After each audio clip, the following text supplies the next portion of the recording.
কুমিল্লার সাবেক প্রভাবশালী এমপি বাহাউদ্দিন বাহার এবং তার মেয়ে কুমিল্লা সিটি কর্পোরেশনের সাবেক মেয়র তাহসিন বাহার সূচনা রাতের আঁধারে পালিয়ে ভারতে আশ্রয় নিয়েছেন। জানা যায়, গত 29 আগস্ট কলকাতায় আশ্রয়ের পর থেকে দৈনিক 10,000 রুপির বিনিময়ে বাবা মেয়ে এক রাজনৈতিক নেতার আশ্রয় রয়েছেন। তাদের ভারতে পালানোর বিষয়টি নিয়ে এর মধ্যেই ব্যাপক আলোচনা সমালোচনার জন্ম দেয়। তবে তারা কোথায় আছেন এর সঠিক কোনো তথ্য না পাওয়া গেলেও সম্প্রতি সরব হয়ে উঠেছেন সামাজিক যোগাযোগ মাধ্যমে। বিভিন্ন ইস্যুতে তাকে ফেসবুকে পোস্ট দিতে দেখা যায়। সেই সঙ্গে সমান তালে পোস্টের কমেন্টেও পাল্টা আক্রমণ চালিয়ে যাচ্ছেন তিনি। সেখানে অনেক অশ্লীল ভাষায়ও কমেন্টে রিপ্লাই দিতে দেখা গেছে সূচনাকে।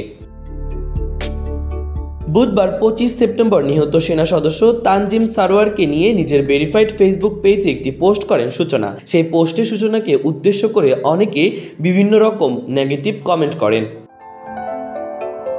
পরের দিন সাবেক আইসিটি মন্ত্রী পলক ও উপদেষ্টা নাহিদকে নিয়ে একটি পোস্ট করেন। সেই পোস্টে সূচনা লিখেন, যুগে যুগে পলকরা নাহিদ হয়ে ফিরে আসে। সেই ক্যাপশনকে উদ্দেশ্য করে এক নেটিজেন লিখেন, পলক জানি কার নেতা ছিল আপু।